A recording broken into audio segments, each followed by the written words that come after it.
கோபிச்செட்டிப்பாளையம் அருகே காணாமல் போனதாக தேடப்பட்டு வந்த பெண் ஒகேனக்கல் பகுதியில் கொடூரமான முறையில் கொலை செய்யப்பட்டது தெரிய வந்துள்ளது. காதலன் மற்றும் கொலைக்கு உடந்தையாக இருந்த நபர் கைதாகியுள்ளனர். கொலைக்கு காரணம் என்ன? ஈரோடு மாவட்டம் கோபிச்செட்டிப்பாளையம் தாசப்பன் வீதியைச் சேர்ந்தவர் 43 வயதான புஷ்பராணி.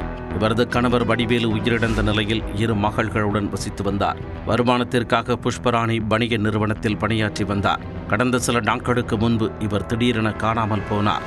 உறவினர்கள் எங்கு தேடியும் கிடைக்காத நிலையில் கோபி காவல் நிலையத்தில் புகார் அளிக்கப்பட்டது. புகாரின் பேரில் வழக்கு பதிவு செய்த போலீசார் தீவிர தேடுதல் வேட்டையில் இறங்கினர். புஷ்பராணியின் செல்போன் நம்பரை போலீசார் ஆய்வு செய்ய ஆரம்பித்தனர். அவர் தொலைந்து போன அன்று அவரது செல்போன் எண் எந்த செல்போன் டவரில் பதிவாகி இருந்தது என்பதை கண்காணித்தனர். மேலும் அவர் யாருடன் எல்லாம் அதிகமாக பேசியிருக்கிறார் என்கின்ற பட்டியலையும் எடுத்தனர்.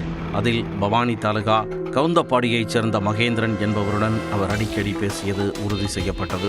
சந்தேகத்தின் பேரில் மகேந்திரனை பிடித்து போலீசார் விசாரணை நடத்தினர். விசாரணையில் மகேந்திரன் அளித்த வாக்குமூலத்தில் திடுக்கிடும் தகவல்கள் வெளியாகின. வணிகன் கம்பெனியில் வேலை பார்த்து வந்த மகேந்திரனுக்கும் புஷ்பராணிக்கும் கடந்த 3 ஆண்டுகளாக பழக்கம் இருந்துள்ளது. இருவரும் நெருங்கி பழகி வந்துள்ளனர். புஷ்பராணி அடிக்கடி மகேந்திரனை தன்னை சந்திக்க வருமாறு வற்புறுத்தியுள்ளார். மகேந்திரன் மறுத்தபோதும் நீ என்னுடன் பழகிய விஷயத்தை உன் மனைவியிடம் கூறிவிடுவேன் என மிரட்டியதாக தெரிகிறது. இதனால் ஆத்திரமடைந்த மகேந்திரன் புஷ்பராணியை தீர்த்து கட்ட திட்டம் தீட்டியிருக்கிறார்.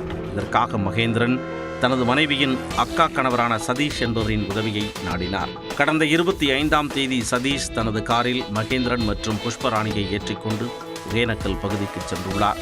அங்கு ஆள் நடமாட்டம் இல்லாத பகுதிக்கு அழைத்துச் சென்ற மகேந்திரன் தான் மறைத்து வைத்திருந்த கட்டுக்கம்பியால் புஷ்பராணியின் கழுத்தை இறுக்கி கொலை செய்துள்ளார். பின்னர் சடலத்தை அங்கேயே வீசிவிட்டு இருவரும் தப்பிச் சென்றது விசாரணையில் தெரியவந்தது.